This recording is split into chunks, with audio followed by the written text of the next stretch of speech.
Good afternoon. Welcome. Welcome to all of you joining us now. This is a webinar about investment committees for any Episcopal organization that wants to invigorate the investment committee that oversees their endowment funds. My name is Karsten Sierk. I am the Director of Endowment Management at the Episcopal Church Foundation. I am joined today by Ann Richardson, ECF's Senior Program Director for Investor Relations. Ann and I have prepared an overview of the features of effective investment committees. It's about 30 minutes, and we hope that it may help you as you gear up for a new program year and a bit later, a new calendar year. We will send you the recording afterwards, as well as a short takeaway with key points. We are also, of course, always happy to talk directly with any of you who may have questions or concerns about your committee, your investments, or your church or organization more generally. If you have questions during this webinar, please enter them into the Q&A at the bottom, and we will respond to what we can during this time. One quick note for all of you on vocabulary. During this webinar, we are using the term investment committee. Some of you may use endowment committee or have a special name. And here we're also going to assume that you have a separate committee, though we do know that sometimes a finance committee with multiple responsibilities also oversees endowment funds. Regardless, the same principles apply in all cases. So with that, we'll go ahead and get started. As an investment committee, your ultimate goal is to ensure that your church or organization can use its invested assets to bring its mission and ministry to life. You want to maximize those assets, and you want to see them used for mission. We know that in seeking to do this, many committees struggle to find members. They struggle to engage their members. Other committees stay deeply rooted in habit and in whatever is customary for them. And some take really far too limited a view of their role. We also know that as an investment committee, your investment related decisions are at the center of your work, but those decisions, as important as they are only part of your responsibility. Ann and I are going to lay out 5 main points to help you ensure that you are an effective committee, and that is effective in maximizing assets for mission and effective in having meetings that matter, which is, of course, meetings that help you reach these goals. Here's just a little bit of context before we start. The Episcopal Church Foundation, or ECF, is a nonprofit that works only with Episcopal organizations. Our endowment management program has been in place for 25 years, and during this time, we have worked with hundreds of churches on all kinds of issues. Today, we now manage more than $550 million in Episcopal assets from a wide variety of organizations, churches, dioceses, whatnot. Our investment partner, State Street Global Advisors, manages $3.6 trillion in assets from a wide variety of institutional investors and has delivered remarkably strong results for our Episcopal endowment clients. On ECF's end, we have a deep missional commitment to providing strong investment management with State Street and to advising our clients on their endowment structure, governance, and oversight, as well as on how to gain new endowment gifts. All 3 of these parts, investment, plus structure plus giving we know to be crucial to a healthy, well-functioning endowment. Okay, with that background, here are our 5 key points about investment committees. Yes. So, our first point in being an effective committee is to understand your funds. So, whether you're overseeing one invested fund or many invested funds, you should understand some things about these funds that are in your purview. And the first thing you want to understand is any restrictions on these funds. So people often use the word restricted, but they use it very loosely and they don't really define what they mean. So we want to make sure you know that a fund could be restricted in two ways. It might be restricted in duration, preserve it in perpetuity, for example. That would restrict the amount that you could spend on current needs. A second type of restriction is for a particular purpose. Maybe your donor has required you to spend it on music, for example. So if you aren't sure what the restrictions are on your funds, or you aren't confident in what you've heard about this, take a look at your gift documents or other church records like vestry minutes. We found in working with churches that sometimes things aren't really what they seem. Maybe a gift that you thought was an endowment gift from a parishioner's estate, for example, actually turns out to be a bequest to the church that didn't have any endowment requirements. The reason that you need to understand restrictions on your funds is, first of all, and very importantly, you must honor the donor's intentions in making the gift. Second, depending on what you find, you might have more flexibility than you thought, either in what you can spend the funds on or in how much you have available to spend. A second consideration in understanding your funds is focusing on the right time horizon. If you are overseeing endowment funds, those are for the long term. They're intended to provide for your ministries today and tomorrow. So, at a practical level, what does this mean? It means that you need to balance spending to provide for today with conserving and growing to provide for tomorrow. Because endowment funds have that perpetual time horizon and the amount that you can spend is only a portion, you need to invest the funds to grow and earn so that you will have money to spend both today and tomorrow. When you invest, yes, in any given quarter, the endowment could go up or down. These fluctuations are expected when you invest in the capital markets. Your goal is to make sure that you know the time horizon of your funds so that you can align your investment strategy to that. Finally, as you are understanding your funds, don't think about them in isolation. These investments that you're overseeing fit into a bigger picture at your organization. The distribution that you take from your endowment is just one part of the revenue or income for your church or Episcopal organization. And then the assets, the size of your endowment is just one part of your church's overall assets. You should seek to understand all the church's assets and income, review the budget, and make sure you understand how this piece that you're overseeing fits in. If you don't understand something about it, ask a question. It's important to know. So once you have a handle on your funds, you should then understand your role relative to those funds, which Karsten will discuss. Thanks, Anne.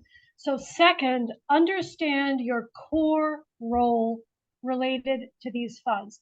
The vestry has delegated this responsibility to you. Look again at that original delegation, share it with new members. Ground yourself in this rather than in custom or habit, and use this to define your relationship with the vestry. I'll note the vestry may also be grateful to be reminded of exactly what they have delegated to you. Next, you are fiduciaries. This is because you are managing other people's money. There are standards for that. You have a duty of care. Both when you make decisions, you must be informed about both investment and church issues. You will want to gather the information you need, evaluate it, assess it, and then document the basis for your decisions. You also have a duty of loyalty. You must put the interests of the organization ahead of your own personal interests, and you must avoid even the appearance of a conflict of interest. And nonprofits also have a duty of obedience, meaning that you and the organization must carry out the organization's stated mission. Next, you must establish policies and guidelines. This will help you make decisions. This will help you ensure that those decisions are implemented appropriately.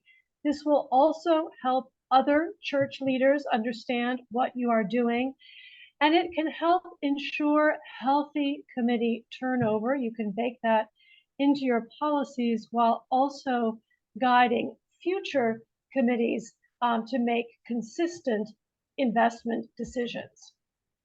Next up, monitor results and make sure that you get investment reports that make it possible for you to monitor results. You will certainly want to work with an investment manager like ECF that will provide reports to you that include benchmarked returns. Without benchmarks, you can't fully understand how your strategy is performing. Finally, report to others. You have a responsibility to the vestry, but you also want them to understand what you're doing, not just to see the numbers.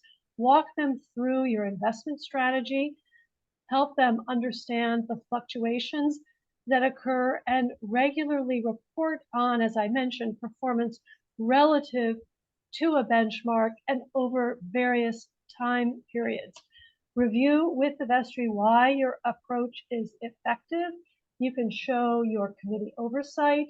You can report on dollars available for mission each year. You can describe any new gifts and so on.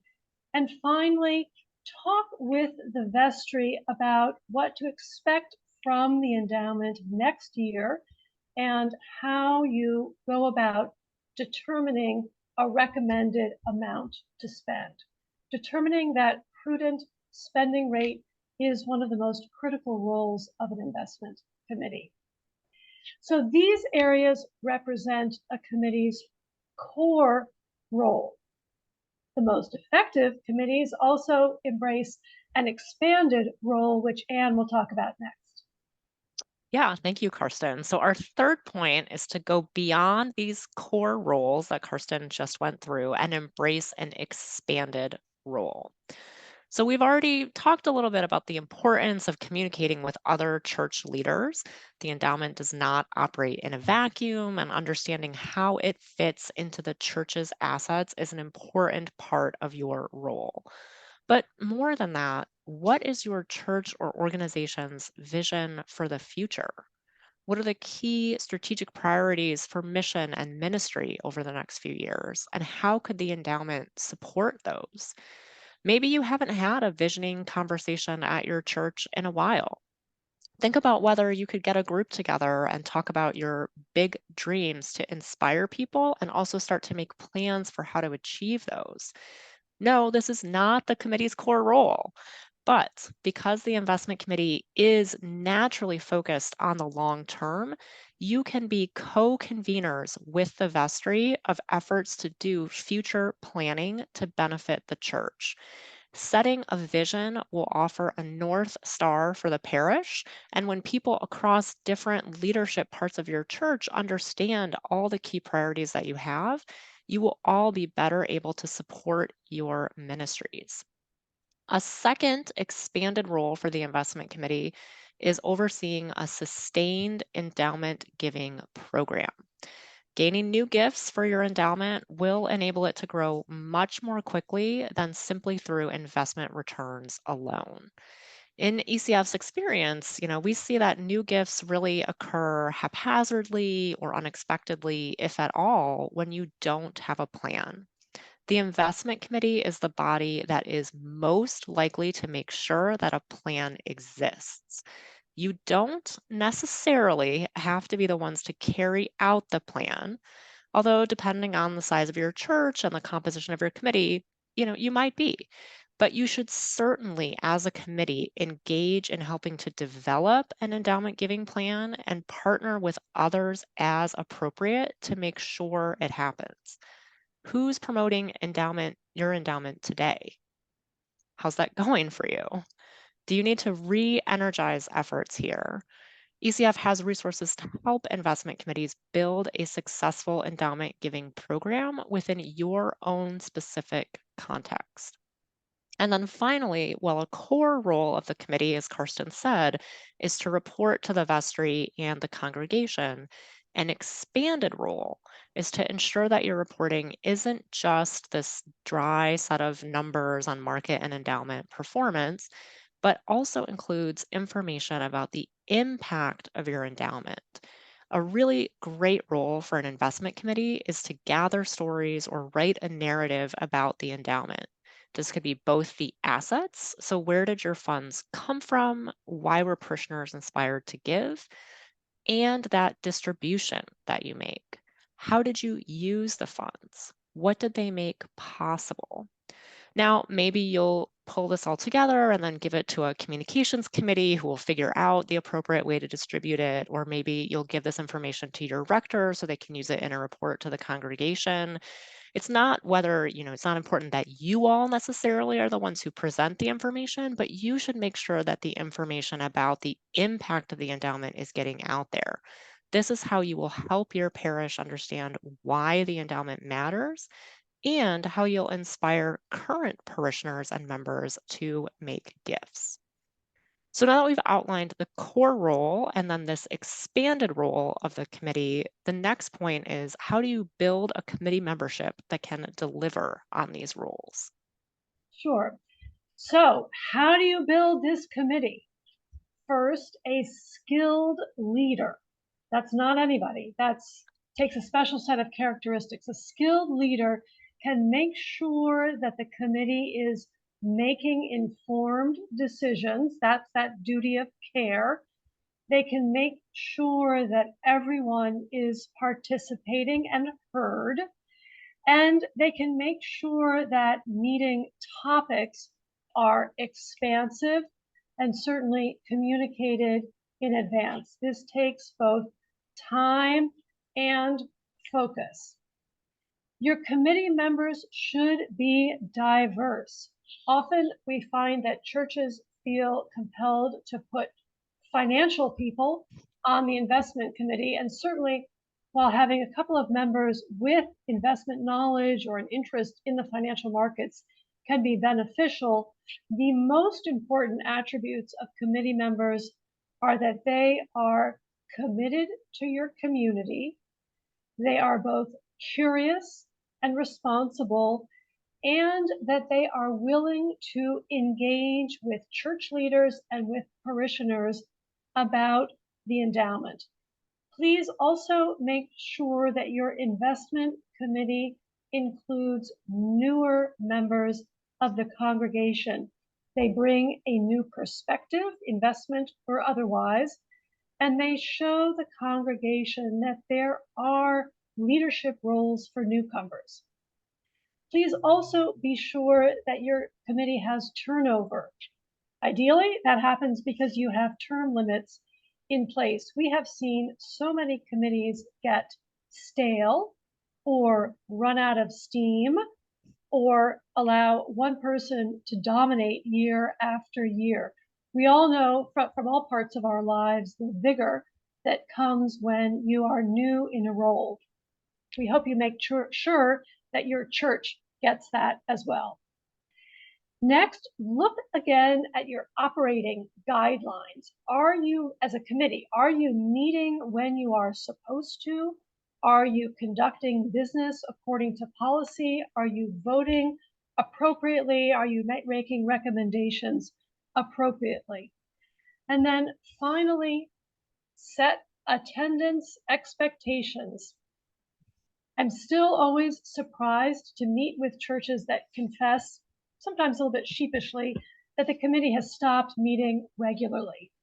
Sometimes they say it's just really hard to get volunteers, but in either case, committees can just fade a little bit. In many cases, the chair of the committee might still review performance regularly, but that's about it. And that is a missed opportunity. So make it exciting and impactful by embracing the expanded role that we discussed and also ensuring that each meeting has a purpose, as Anne will discuss next. Yes, so here we get to our final point, which is how do you have meetings that matter?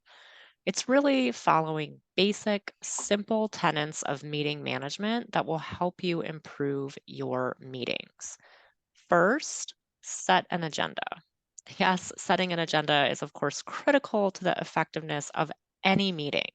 So, create a list of topics that the committee needs to review over the course of the year and develop an agenda and action items for each meeting around those.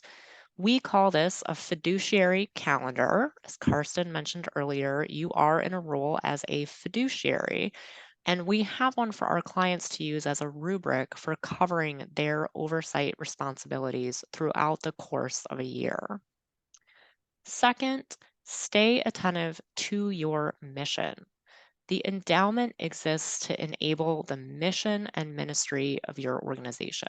It does not exist for any other purpose. Keep your committee focused on that. What is the purpose of these funds? How are they used? There's often just so much happening at a church or an organization that no one person has a grasp of everything that's going on. It can be really invigorating for your committee to bring the news from other ministries and other committees into your meeting so that members are informed about what's going on and they can also see how the funds matter. Also, one of the key ways that we can remind ourselves that we are stewards of these gifts, we are the caretakers of these funds intended for mission and ministry, is to open and close our meetings with prayer. Select someone from the committee in advance to offer these prayers. I think you'll be inspired by what your fellow members will say, and you'll be better prepared to conduct the business of this meeting in the proper context. Third, focus on the long term. Yes, the committee should review performance quarterly, but they should review that performance in the context of longer term time horizons and not spend too much time focusing on what's happened in any particular quarter.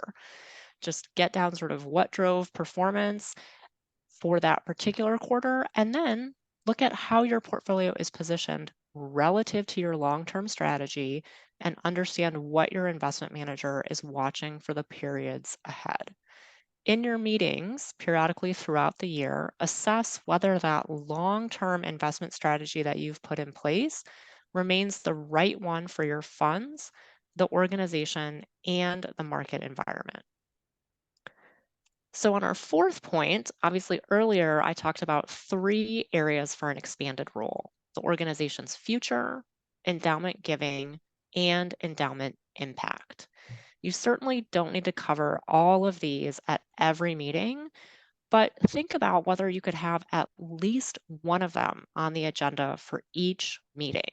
If you've put a committee member or a couple of members in charge of them, ask them to give an update, maybe use the time to brainstorm some ideas, to talk about what's needed for next steps, etc. In our experience, committees that cover these aspects of endowment management in their meetings tend to find that their members are more engaged because the meeting has more meaning, and therefore attendance, which Carson talked about, gets better because people's enthusiasm and willingness to engage increases. And then finally, conduct a self assessment. this is particularly important for the chair. Are you getting participation from each member? Do the newest members understand your funds, the committee's responsibilities, and are they speaking up? How integrated is your committee with your broader organization? And how are you doing at communicating both to your vestry or other leadership and to the parish? These are very simple ideas, but we think if you refocus yourself on these basic tenets of meeting management, you will find that your meetings are more enjoyable and productive. And so as we wrap up, we thought we would put this detail that we provided back into the context that we talked about at the beginning of struggles and pitfalls.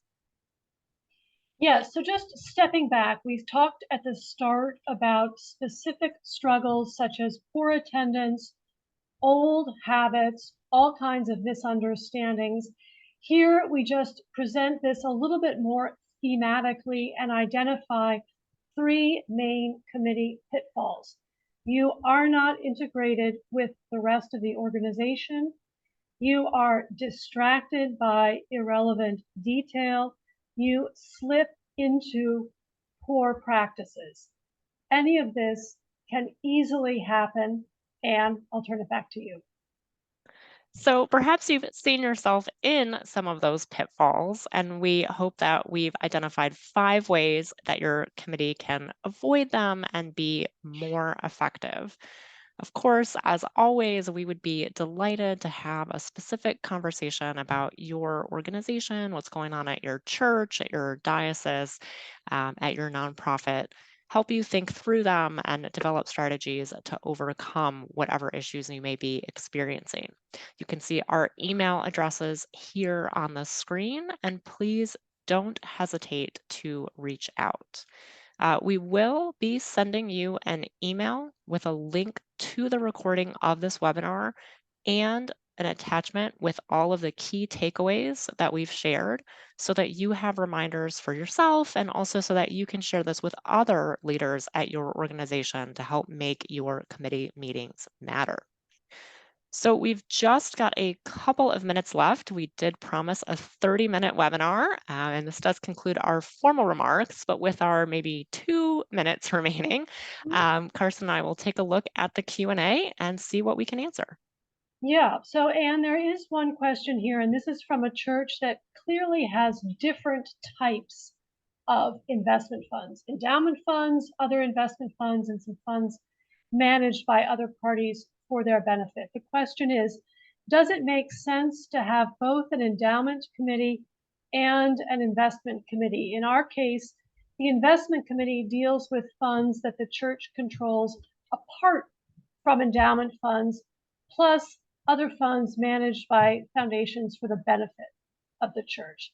Any thoughts on sort of first blush, Anne, at this idea of having both an endowment committee and an investment committee? Huh, that's interesting. I haven't heard of that structure before. I mean, if you truly have a separate organization like a foundation, that can make sense because if you did set up a separate 501c3, they are responsible for the funds under their purview, and there could be funds overseen by the church. We have seen it, we do, I'd say, generally see single committees that have a responsibility for overseeing endowment and other long-term investment funds. Now, if what you're saying is, well, the church also has some, short-term horizon reserve funds or also has some things that we put in CDs, those can be very easily overseen by the finance committee and don't always make sense to, set up a separate committee for that. But when you have funds, I think it's the time horizon that can really dictate this. And if you have multiple funds of a long-term time horizon, whether they're endowment funds, quasi-endowment funds, if they all have that same time horizon, you may be able to effectively oversee them with just one committee. Yeah. And I would just add there again, this is a case where communication is so important. The endowment committee and the investment committee should be working towards the same goals. You should be talking with one another and each talking together with the vestry, and that will help in any case. One more quick question for you, Anne, before we end. Here is one. We have been delegated investment responsibilities. That's it. isn't anything more than that up to the vestry, not up to the investment committee? Yeah, that's a great question. And I think we hear this a lot. And you are not the vestry, and you should not usurp the vestry's role. And my intent in talking about the expanded role for the committee was not to imply that. But you are leaders at your church. The vestry has many things on their plate. They will not typically be able to get to all three of the things that I talked about. Maybe it's that long term future visioning, developing a sustained endowment giving program, or making sure that the impact of the endowment is communicated. Those are things that are so natural to the focus of the investment committee. And if you are on the investment committee because you care about the future of this place and you want to make sure it continues to be sustained, which is the point of the endowment, then I think it makes a lot of sense to embrace that expanded role and do more for your church. Great. Well, we thank everyone, and I'll let you wrap up. Yeah. So I'm just going to turn back again to this slide. Here's our email addresses one more time. We will, after this, send you the link to the recording and also our key takeaways. And we thank you all very much for joining us today.